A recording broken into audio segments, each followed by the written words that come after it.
Shalom, selamat pagi Bapak Ibu Saudaraku yang terkasih.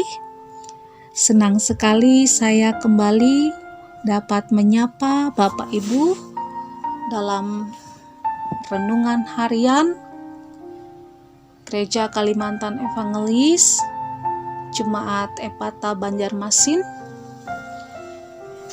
di mana hari ini kita akan bersama merenungkan firman Tuhan yang terdapat dalam Titus pasalnya yang pertama ayat 1 sampai ayatnya yang ke-9.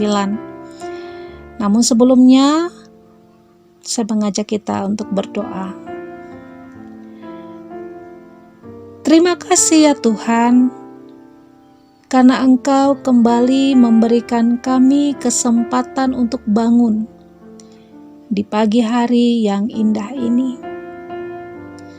Kami akan memulai segala aktivitas pekerjaan dan usaha kami.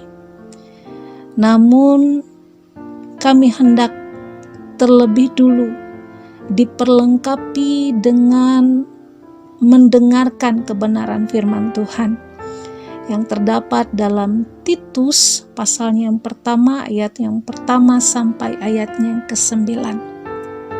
Tolonglah kami ya Tuhan, agar kami sungguh-sungguh dapat dengan tekun mendengar serta melakukan firman-Mu ini dalam kehidupan kami setiap hari. Karena kami percaya firman-Mu ini akan membawa kami kepada kebenaran-Mu.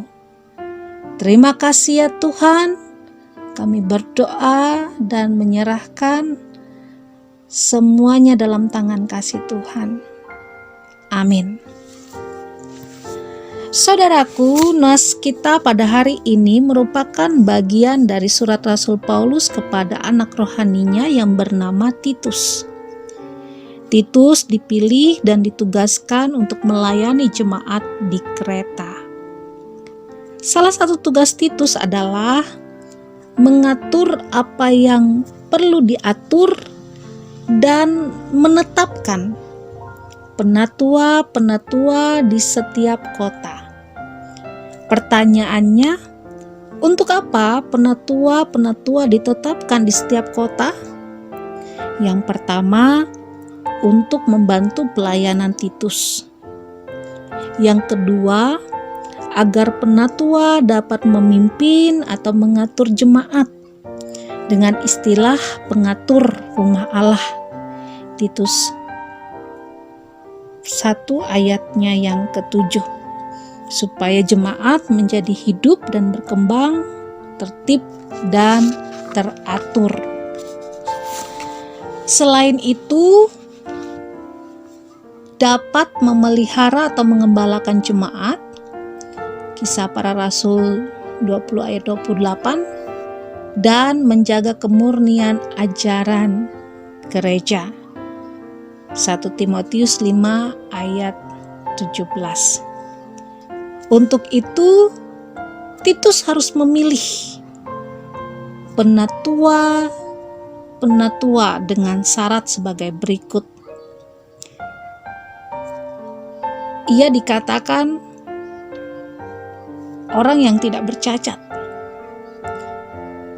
yang mempunyai satu istri, anak-anaknya hidup beriman, tidak angkuh, bukan pemberang, bukan peminum, bukan pemarah, tidak serakah, suka memberi tumpangan, suka akan yang baik, bijaksana, adil, saleh, dapat menguasai diri, berpegang pada perkataan yang benar, supaya ia sanggup menasehati orang berdasarkan ajaran itu dan sanggup meyakinkan penentang-penentangnya. Sungguh berat memang tugas dari Titus. Namun Rasul Paulus terus menyemangatinya. Sehingga dengan berjalannya waktu, Titus mampu melaksanakan tugas itu. Dan ia percaya pula ini adalah kekuatan dan semangat dari Allah yang menyertainya. Saudaraku yang terkasih, berbicara tentang penatua, jujur saja ketika melihat syarat-syarat yang harus dipenuhi dari seorang penatua yang tadi disebutkan, pasti membuat hati kita kecil dan menjadi ciut. Mungkin kita mengatakan, siapa yang mampu memenuhi segala persyaratan itu? Mungkin ada, tapi tidak banyak. Namun bukan berarti segala persyaratan itu boleh kita abaikan. Semua persyaratan itu dikatakan, dan ini mau mengingatkan kita bahwa jabatan penatua bukanlah jabatan sembarangan. Ia dituntut untuk berperilaku bijak dan dapat diteladani oleh orang lain. Hal ini juga disampaikan bukan supaya para pelayan gereja menyerah lalu mundur karena merasa tidak layak. Ingatlah bahwa jabatan gerejawi adalah anugerah Tuhan kepada gereja yang diberikan berdasarkan kemurahan hatinya. Abineno dalam bukunya Penatua Jabatan dan Pekerjaannya pernah menulis bahwa jabatan gerejawi tidak berdasar atas kebaikan atau prestasi dari mereka yang memangkunya. Ibarat sebuah alat, mungkin kita merasa tidak memenuhi syarat atau kualifikasi yang ada. Tetapi jika Tuhan mau memakai kita sebagai alatnya, maka kita bisa menjadi alat yang berguna di dalam tangannya.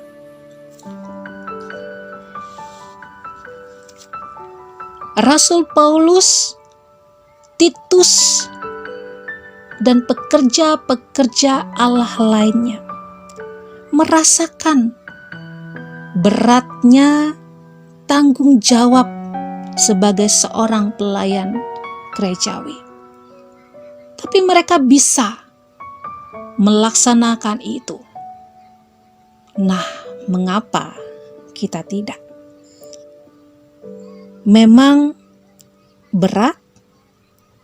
Selain syarat-syarat yang tadi disampaikan, kadang seorang pelayan gerejawi juga harus memberikan secara penuh waktu, tenaga, materi.